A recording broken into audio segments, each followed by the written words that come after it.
Hello, everyone. Thank you for checking out the study of antiquity and the Middle Ages. I'm your host, Nick Barksdale, and today we are joined by a very special guest, Dr. Moranci. Dr. Moranci, thank you so much for coming on today.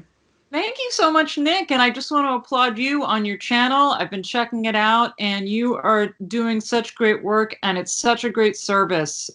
We all need to learn more about antiquity and the Middle Ages. And these days, it's such a comfort to be learning about antiquity in the Middle Ages.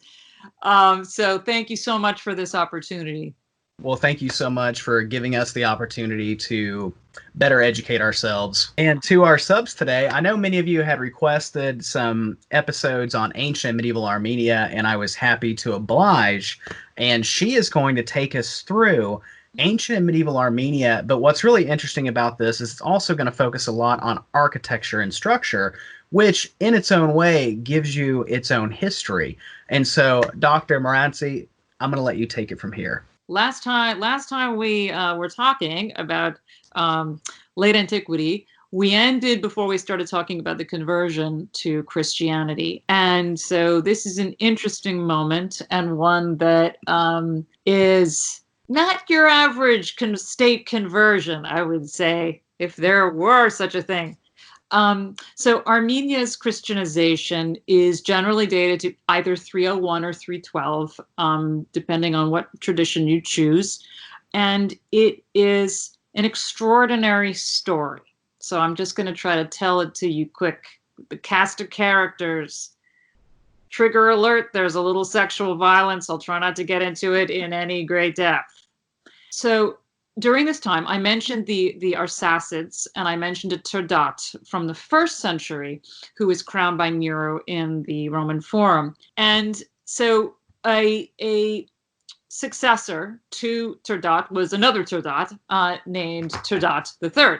And Turdat III was sort of a regular old bad guy, pagan, Zoroastrian, and he didn't love the Christians very much. So remember, this is late 3rd, early 4th century.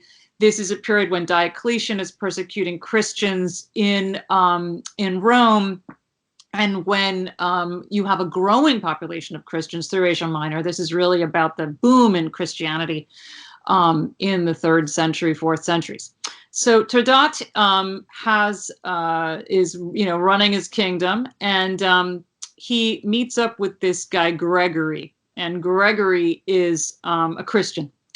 And Turdat learns, Gregory's father killed Turdat's father. So Gregory and Turdat, it was not going to be, Turdat was very angry with Gregory for this. And so Gregory is in trouble. Turdat, the pagan king, is not happy with him, and Turdat throws him into a deep pit. And you can go to Armenia to a place called Deep Pit and see the very pit where Gregory was. So Gregory is down in the pit being punished by Turdat. He's down there for 15 years, in which time he has visions and, he manages to survive. Meanwhile, there are a group of beautiful Christian virgins who have fled Rome from Diocletian, and they land in Armenia. And Turdat sees one of them, and he just falls in love. Her name is Hrypsime. We still don't know where this name comes from. Maybe it's Greek. But Hrypsime is this beautiful maiden, and Turdat falls in love, and he tries to have his way with her.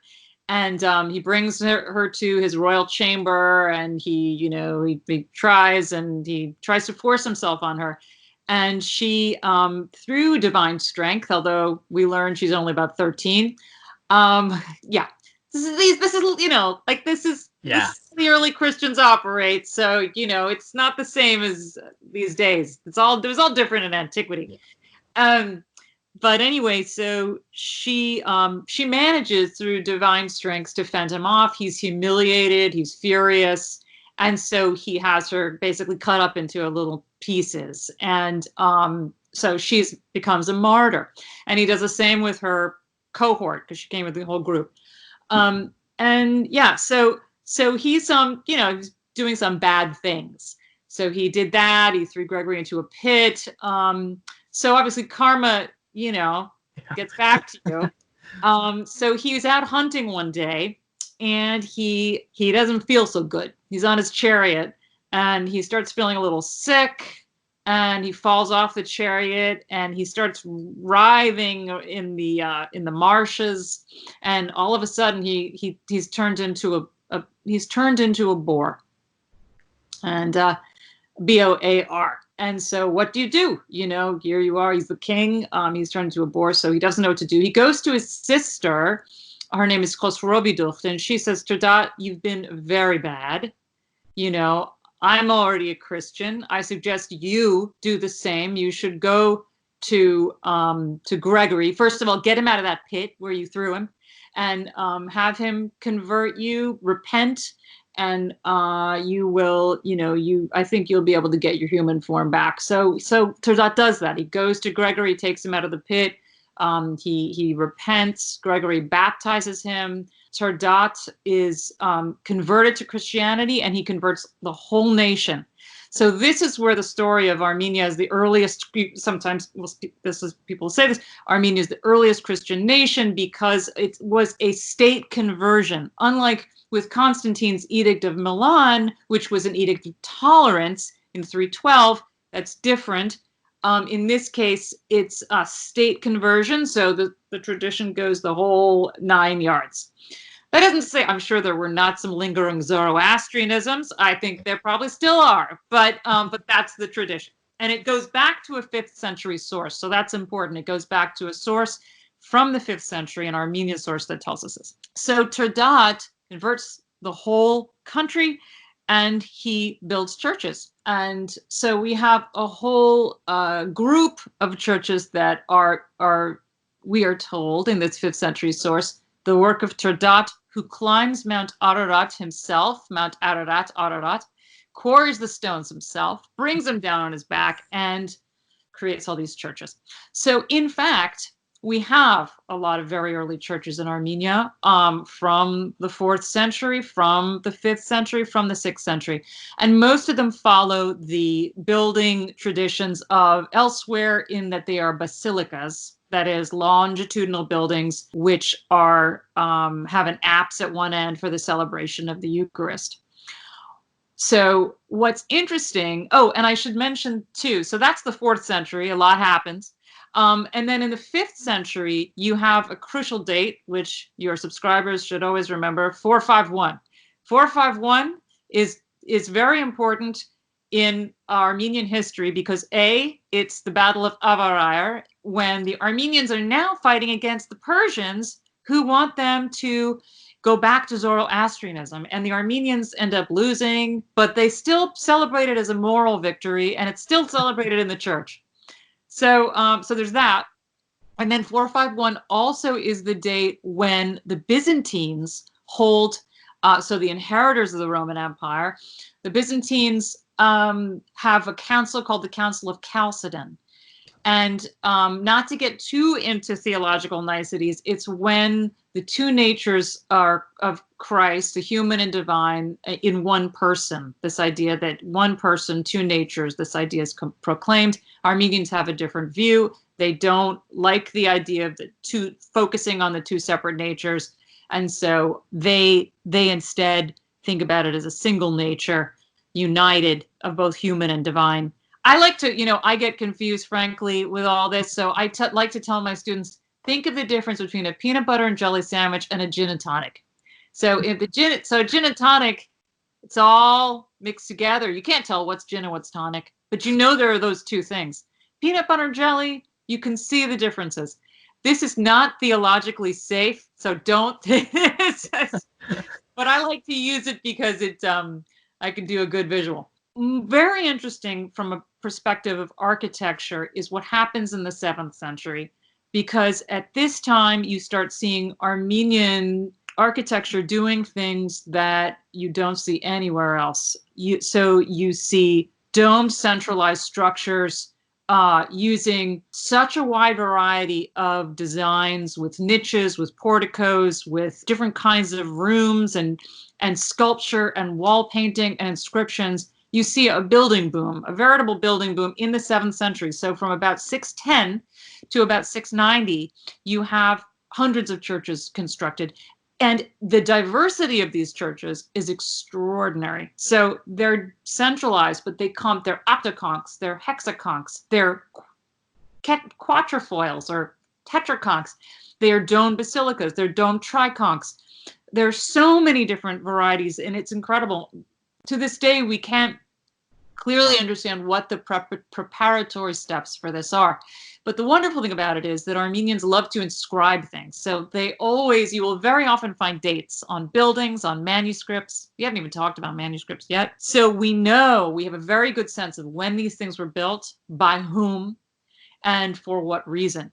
So tremendously useful. And then I will talk a little bit about manuscripts at this point. So in the 7th century, we start to see manuscript production. And here too, we have mostly gospel books.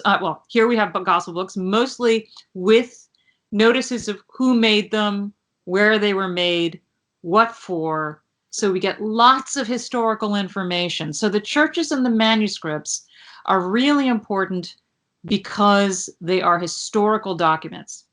And that means too that from a cultural heritage perspective, when you destroy those monuments, like sometimes happens in Turkey or Azerbaijan, you're losing not just a pretty building, but you're losing a chapter in history. And you can say, oh, well, we have that inscription published, but there's never going to be a possibility to go back and reassess it, to reread it, to reinterpret it, because it's not archaeologically there anymore. So that's a reason why you really have to understand the historical value of the monuments and the manuscripts. And I'll give you another example. In the 7th century, you see Armenian pilgrims going to Jerusalem in great number. And so we have mosaics that were made by Armenians who settled there in Jerusalem. And we know they're Armenians because there's an Armenian inscription very often with them. So you have these inscriptions serving to really give us so much information about communities that made them. That what's so interesting about this moment of 7th century is that it's a period when you have tremendous conflict. So it's a period when the Byzantines and the Persians are fighting. And then by the 640s, 650s, you have the beginning of the Islamic world starting to bubble up from the south. And so in this theater of war of the middle 7th century, and exactly in geographically the theater of war, because the Arab invasions, the beginning of those are happening in Armenia, you have this building boom. So why do you have all this building in a period of tremendous instability, of anxiety? And this is a period when people thought, oh, the end of the world is coming. So you have that actually could be a reason why they were building churches. So so it's a question about why are they putting their money in this at this moment of tremendous instability? And it speaks against this common idea of architecture being a sign of sort of prosperity and stability, and everything's okay, so let's build.